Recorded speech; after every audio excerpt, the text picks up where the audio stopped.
উনি পশ্চিমবঙ্গে প্রকৃত উন্নয়ন করতে পারেননি। উনি জানেন একটা বড় অংশের মানুষ ক্ষুব্ধ। উনার সবসময় ক্যালকুলেটিভ মেথড, উনার যে পরামর্শদাতা আইপ্যাক, আগে প্রশান্ত ঘোষের ছিল, এখন প্রতীক জৈন বলে একটা টেন্টেড করাপ্টেড ব্রোকার উনার পরামর্শদাতা হয়েছে।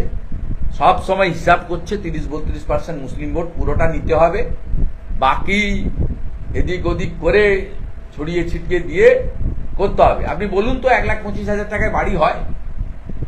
আপনার লোকরা বালিঘাটকে যা করেছে, 3,500 টাকার বালি 12,000 টাকায় কিনতে হচ্ছে। কে 1,20,000 টাকায় বাড়ি করতে পারে পশ্চিমবঙ্গে? আপনি যে কাণ্ড কারখানাগুলো করছেন, এবং আমি আপনাকে আজকে বলে রাখছি, এই আইপ্যাক বুদ্ধি দিয়েছে ডিসেম্বর মাসে 500 টাকা বাড়াবে এই লক্ষ্মীর ভান্ডারে। একসঙ্গে বাড়াবে না, 200 টাকা করে জানুয়ারি ফেব্রুয়ারিতে ভোট ঘোষণার আগে পর্যন্ত করবে, আবার ঢপ মারবে।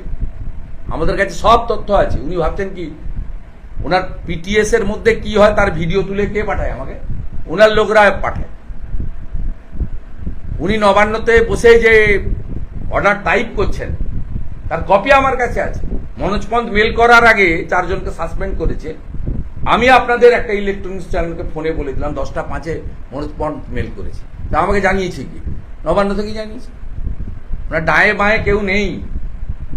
পশ্চিমবাংলার সরকারি কর্মচারী, শিক্ষক, পেনশনার্সরা অর্ধেক টাকা পাচ্ছেন। গোটা ভারতবর্ষে 8th পে কমিশনের কাজ শুরু হয়ে গেছে।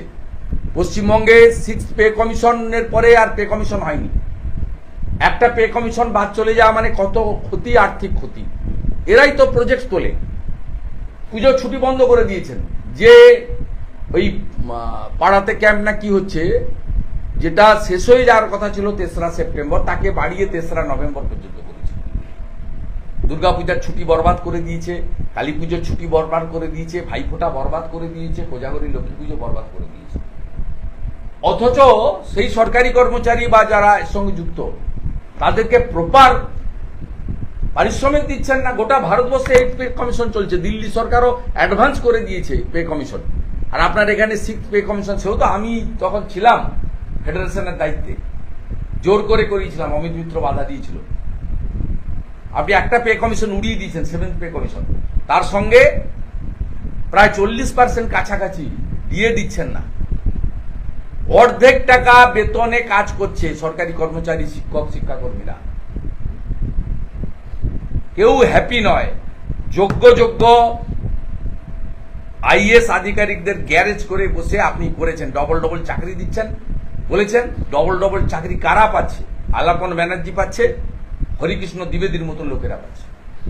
একজনকে 12 বার এক্সটেনশন দিয়েছেন, আর.ডি. মিনাকে। এটা নিয়ম।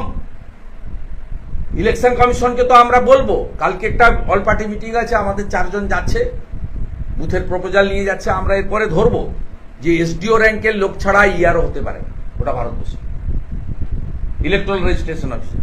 আপনি এসডিও র্যাঙ্কের লোক ছাড়াকে ডিএমডিসিদের করে রেখেছেন। আমাদের যে তালিকা আছে, ছাড়া আপনাকে হবে না। সিপিএম এর কাছে, কংগ্রেসের কাছে পার পেয়েছেন, বিজেপির কাছে আপনি পার পাবেন।